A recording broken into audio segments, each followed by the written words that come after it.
Good morning, Upper School. Welcome to the senior speeches for the class of 2022. We ask that you please silence your cell phones before the event to honor today's speakers. Our first speaker today is Jack Hoskins-Harris. Jack will be introduced by his kindergarten teacher, Ms. Hendricks.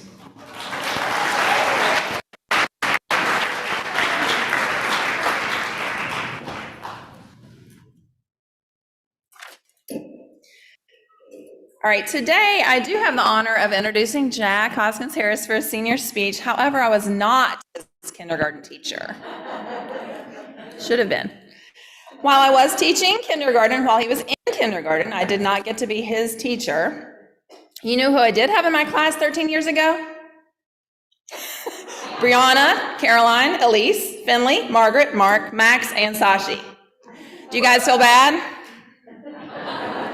Don't worry. You can redeem yourselves by nominating me to be commencement speaker at your graduation. I received some guidelines from Mrs. Reynolds that I will follow because I am one who embraces rules. She shared with me these following words. We believe good introductions lift up the speaker, inform the audience about the speaker's background, and prepare the audience for the message they are about to receive from the speaker. All right. I will tell you that Jack is so charming that he was allowed to eat only cheese sandwiches for lunch every single day in kindergarten. You may not understand what a big deal this is, but his teacher was Dr. LaValle, and she was a big, healthy eating advocate. Think picking breading off chicken fingers and ketchup is dessert. But Jack ate a cheese sandwich every single day. And still at 18, he has the palate of a toddler. I will tell you that Jack became a published author at the young age of 8 with a riveting piece of fiction entitled Those Crazy Chickens. He's a fan of loungewear and is the proud owner of 11 robes to date. Jack has several hobbies, including playing poker, mixing mocktails, and playing paintball with his Lagudi, Indiana native and buddy named Big Ugly. He shows nurture and care to countless faculty children while he fulfills his role as fun daddy, much to Calder's dismay. Jack shows responsibility as he cares for Deborah, that's his car, chauffeurs his little brother Jude and his buddies around town in Deborah, and wraps up his weekend fun at 9:30 or 10, unless he's in Mount Sterling. In all seriousness, teachers have described Jack as thoughtful, dedicated, kind, patient, committed, and genuine. Peers have said the following about our speaker. He is the jack of all trades. He always puts a smile on my face. I always leave a conversation with him in a better mood. Finally, if the world was ending, I'd go straight to Jack and make sure I'd survive. Without further ado, I give to you Jack Hoskins-Harris.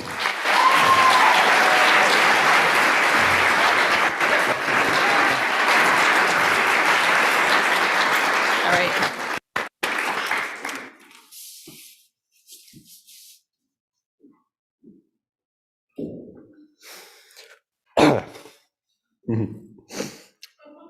I know all of you have met adults who act like teenagers, whether it's moms who spend all of their time hanging out with their daughter's friends, to adult men who only talk about the party lives of their senior year.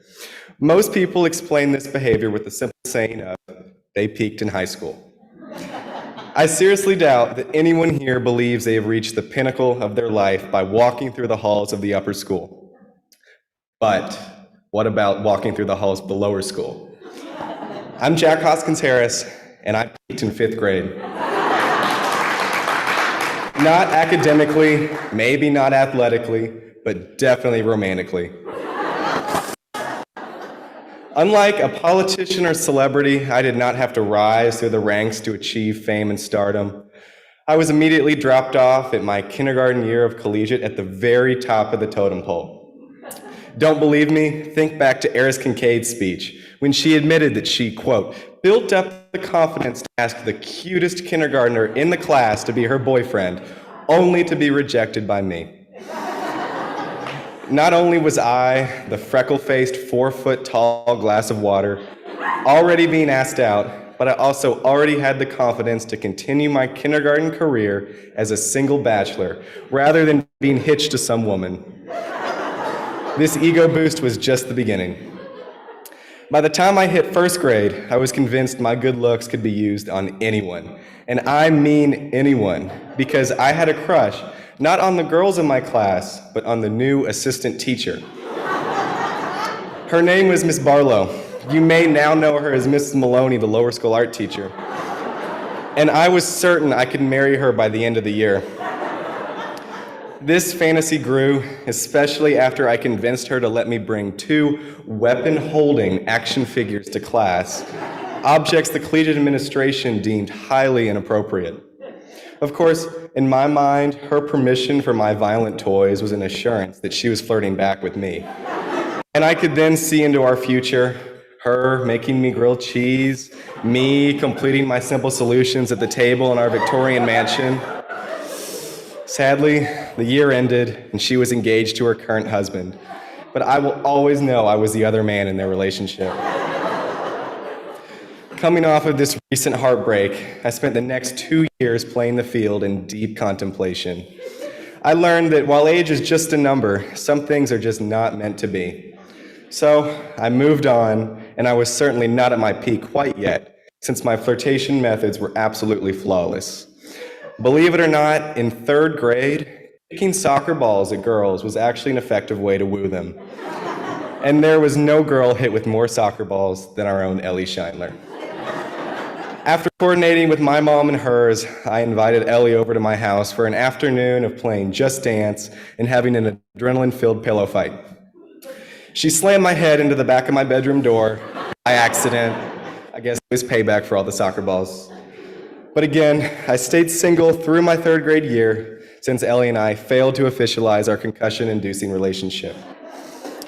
4th grade then arrived, and I found myself losing hold of my bachelorhood once again as I began falling for a different girl. She would go on to become the most recurring romantic interest of my glory days, and 4th grade was just the beginning. Her name was Nina Coombs, and Mr. Flynn's 4th grade class became the grounds for a brand new relationship budding with potential. Nina and I spent the school days together, and nothing says lower school love like holding hands playing chain tag in PE. We even had 2 adjacent chairs in the library that were always reserved for the 2 of us. Some of you might know this, but Nina also had a nerdy British phase, and she was obsessed with the show Doctor Who. In order to impress her, I binged the entire show so I could talk with her. And this eventually led to what would have been our first date. Nina invited me to Doctor Who Con when it was held in town, but I wasn't allowed to go. I was devastated, and we grew apart because of my despair. Still reeling from my failed date with Nina, I headed to 5th grade as a single guy once again. That being said, I definitely did not lose any of my popularity. In Miss Bowling's class, I met a girl who was new to collegiate. She was just as tall as me, she was way more mature than me, and she even rode horses. Gracie Blom became my new obsession, and somehow my wearable mini iPad on a strap, which I called my swag pad, must have presented my confidence effectively, because she was just as interested in me. And apparently, the wearable iPad didn't just impress Gracie, as years later I found out that senior class president Kate Jones secretly kept me as her own iPad lock screen throughout 5th grade as well, while harboring a huge crush on me. Even our student body president, Lucy McLaughlin, admitted that she was only dating my best friend Max Powell to get to me. What can I say? Alas, after another year of flirtatious banter with yet another girl, I ended 5th grade just as single as before. This, right here, is where I consider my romantic popularity to have peaked. I'd had 5 complicated pre-adolescent relationships with 5 different girls, and I figured I was unstoppable. That was before the beginning of middle school. Now, enter 15 new boys to my class, each more unique and attractive than the last. How was I, the Jack that had not changed for the past 6 years, supposed to compete against these new arrivals? The girls flocked to guys like the athletic Barton, the genius Zachariah, the spunky Michael Bush, and I feared I would be completely left in the dust. However, after a couple weeks of struggling to find where I fit into this new middle school hierarchy, I realized that I didn't need to be the center of attention any longer. I'd had my time in the light. I'd had my wild years, and it was finally time to settle down.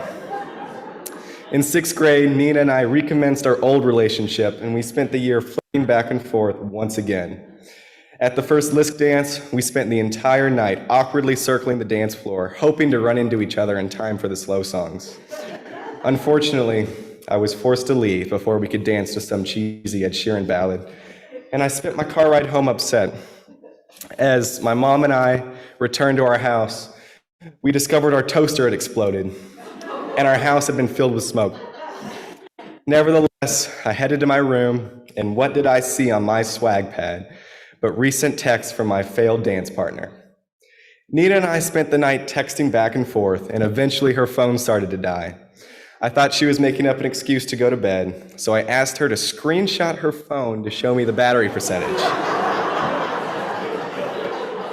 She did, and she also included a screenshot of her iMessage screen. My contact name had a heart next to it. It was official. Even though I was not the most popular kid at school anymore, I still found happiness and success in my early romantic career. And no, Nina and I did not stay together past the 6th grade, despite the fact that to this day, whenever I smell something burning, I think of her and that night after the dance. I don't have an explanation on my dating hiatus from 7th to 11th grade either, and I also know my experiences in the elementary school years of my life will always contradict the reserved and mellow Jack you all now know. But I'm still happy, I'm still confident, and I'm still friends with all of the people mentioned in this speech. Life changes, but you don't have to change with it. Thank you.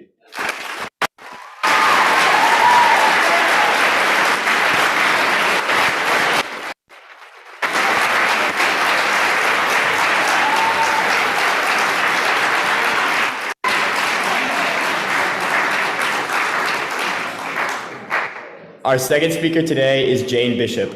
Jane will be introduced by her grandfather, Jerry Biasioli.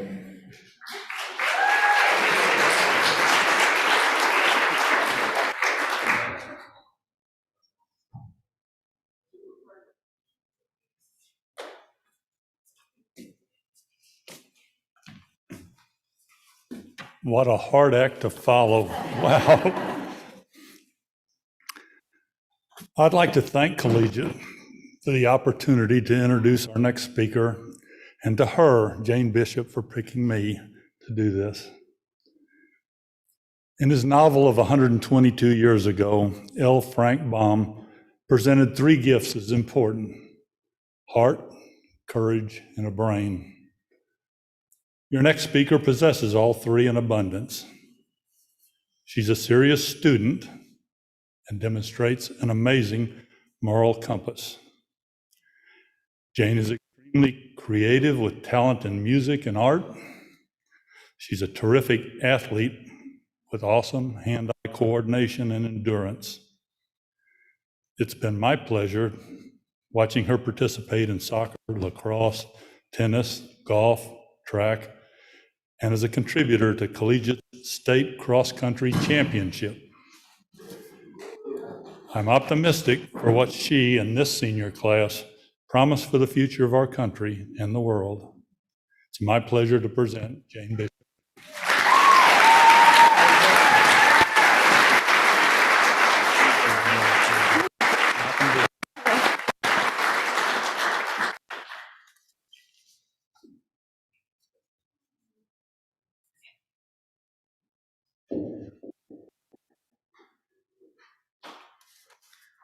When I grow up, I want to be a kid.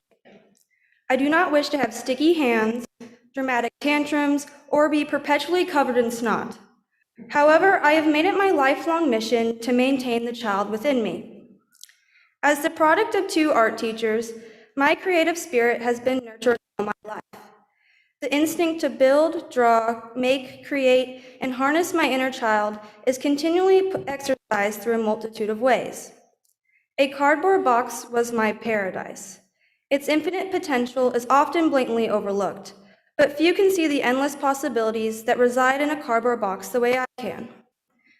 Armed with crayons, scissors, and glue, I soon became a puppet and my imagination the puppeteer. My scribbles and marks became an alternate reality. Boxes morphed into helicopters, transformed into secret spy headquarters, and came to life as evil robots fueled solely by Pop-Tarts. Legos also played a large role in my childhood. The connection of small plastic bricks allowed me to dream my wildest aspirations and planted the seed for my current personality. My creativity skills are routinely put to the test by a tradition involving Thomas Jefferson's face. Every significant holiday and birthday, my father gives me numerous $2 bills and tasks me with filling the negative space around Thomas Jefferson's portrait in a way I haven't done before. From dollars filled with meaningless scribbles to masterpieces, my collection of bills shows not only the progression of my drawing skills, but displays the evolution of my interests. After years of this tradition, finding a new perspective or angle proved rather challenging due to the repetitive canvas. However, these $2 bills, or what we call pirate money, is just one of the many ways that I have stayed in touch with my juvenile side. The creative environment that surrounded me as a child has had a tremendous impact on my ability to imagine and have fun. I am afraid of getting old, not because of the possibility of dentures or the graying of hair, but because I fear I will lose my inner child. As I approach a time in my life where the stresses of adulthood are on the horizon, I worry that the playfulness within me will take the back seat to the responsibilities brought upon by age. There are times where the developing adolescent in me will declare something to be too lame for a teenager. Luckily, I'm surrounded by people who remind me to embrace my juvenile side every day. My niece Claire is a rambunctious 3-year-old enthusiast. Although Claire can only count to 10, make animal noises, and recognize the colors of the rainbow, she has taught me something more meaningful than I could ever teach her: how to play like a kid. One of Claire's all-time favorite activities is swinging. The joy on her face as she pumps her little stubby legs back and forth never fails to distract me from life's pressures. Envious of her laughter, I often join her on the swing set, and the serotonin immediately rushes through me. Claire's play hard attitude has opened my eyes to the little things that older people often take for granted. Being around a 3-year-old who is experiencing aspects of life for the very first time has led me to adopt a similar outlook on life's treasures. My grandfather is a man-child in the best way. As a youthful soul in a 78-year-old body, my grandfather engages in activities most commonly associated with young children. My Poppy Jerry's more childish hobbies is his love for video games. A mixture of amusement and concentration sprawls across his face as he skillfully maneuvers the controls of whatever computer game he is mastering. In addition to being a video game expert, he thoroughly enjoys indulging in arts and crafts. As a retired mechanical engineer, coloring, folding origami, and building toys have provided an outlet for his genius to express itself. Seeing my grandfather embody the lively spirit of a child has comforted my fear and continues to motivate me to engage in childlike activities. 18 years old is the landmark age that celebrates the transition from adolescence to adulthood. 18-year-olds can vote, buy a pet fish, legally change their name, and participate in a long list of exciting new privileges. To celebrate this momentous age, Elise Goldstein had a birthday party. This was no regular bland birthday party. This birthday party had 2 inflatables, a unicorn piñata, an ice cream truck, a cotton candy machine, and face paint.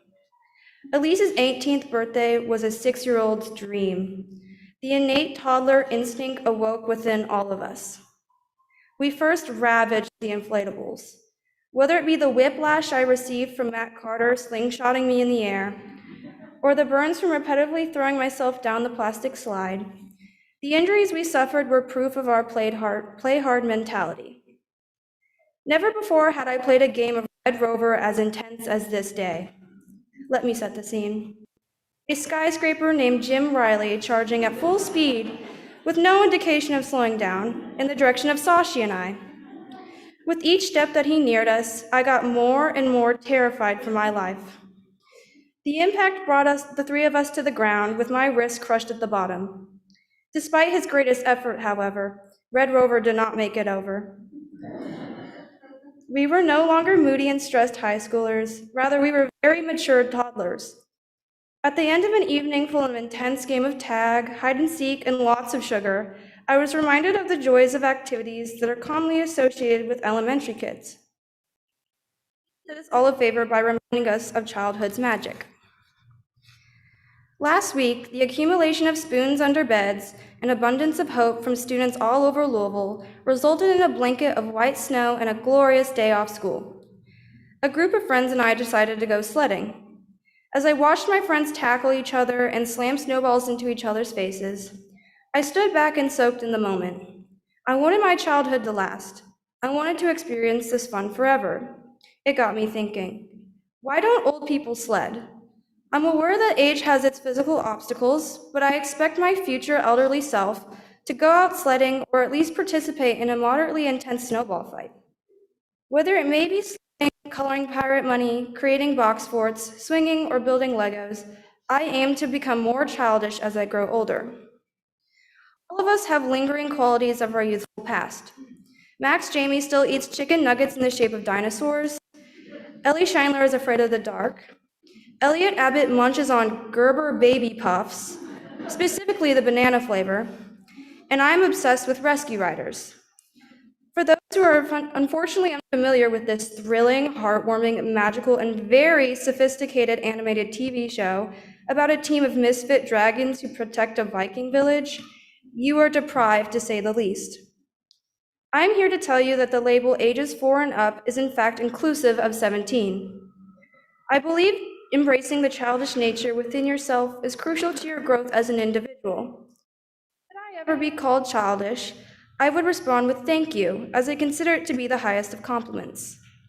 I encourage everyone, young and not so young, to hug your tattered teddy bears tighter, take advantage of all empty swing sets, and to be your youthful and childish selves. Thank you.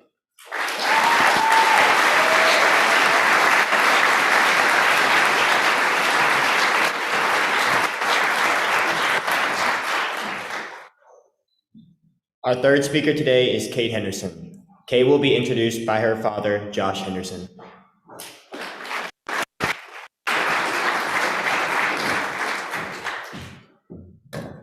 Good morning. Just a quick introduction on Kate. I am Plan B. So to do just a little bit of a segue into this, I was informed 24 hours ago that I had to introduce her today. So Kate Elizabeth Henderson, wow, you're a senior. And to talk about her, she's brilliant, she's smart, she's funny, she's witty, she's beautiful, she's a hot mess, and a little bit of drama. So for those of you that know Kate, I'm just going to tell a quick drama story to introduce you to her. Oh, I see Brianna laughing already. This is going to be good. So about 3 weeks ago, Kate calls me and says, Mom's having a party at her house, and one of the women there stole her keys. She set them on the counter, and they're stolen. I said, okay. So I get a text from her mom, and she's like, Kate lost her keys. Well, Kate's texting me, blaming her mom. Her mom's blaming Kate, and I'm at dinner, and Kate says, where are you? I need to come get my spare key out of your car.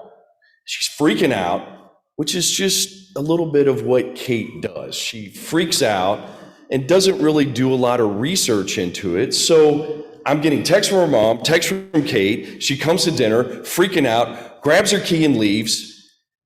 I'm like, okay, there's a lot of drama in like a 20-minute period. So the next thing you know, she gets her keys, she leaves, and the next day her mom texts me, says, Kate found her keys miraculously. I said, where were they? In her purse. So to give you an idea of Kate, she is absolutely brilliant, amazing. I can't believe it's her senior year, but if you know her as a friend, she creates a little bit of drama, but she's as loyal as can be. She's as sweet as can be, and I just want to congratulate you on making it drama-free through 12 years, and I want to congratulate you on your senior year, and I want to introduce you to Kate Elizabeth Henderson, and hopefully this is a great speech. Thank you.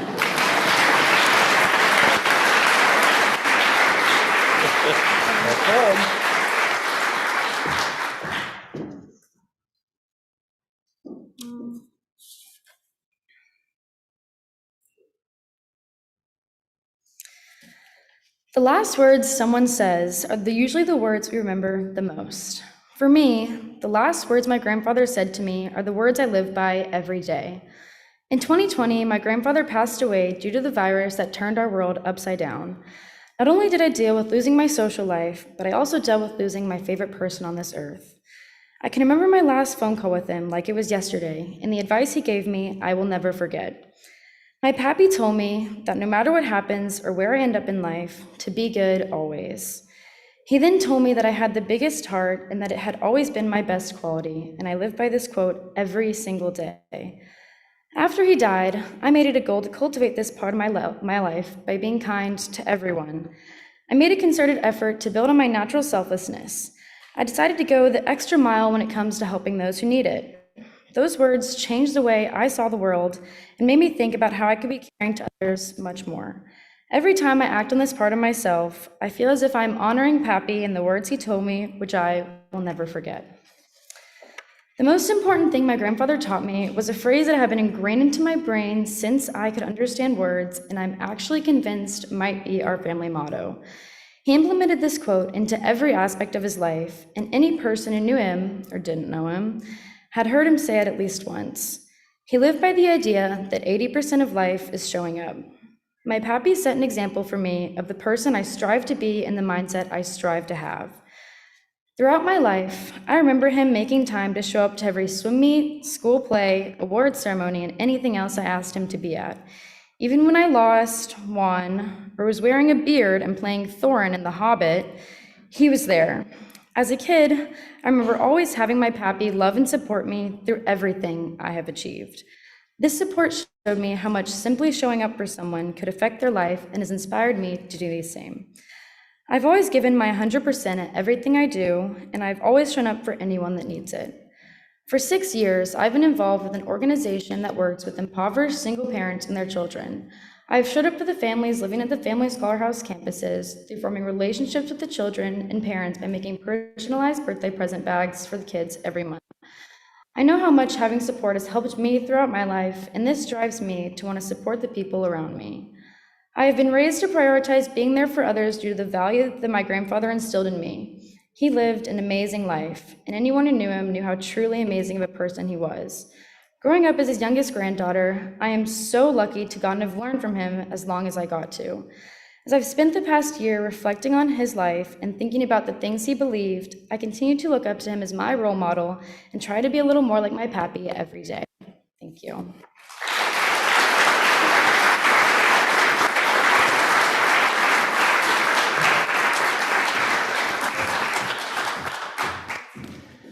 Great job to our speakers. Let's give them another round of applause.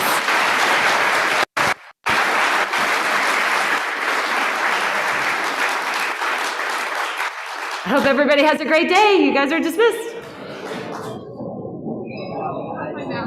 Yeah. Thank you. Great job.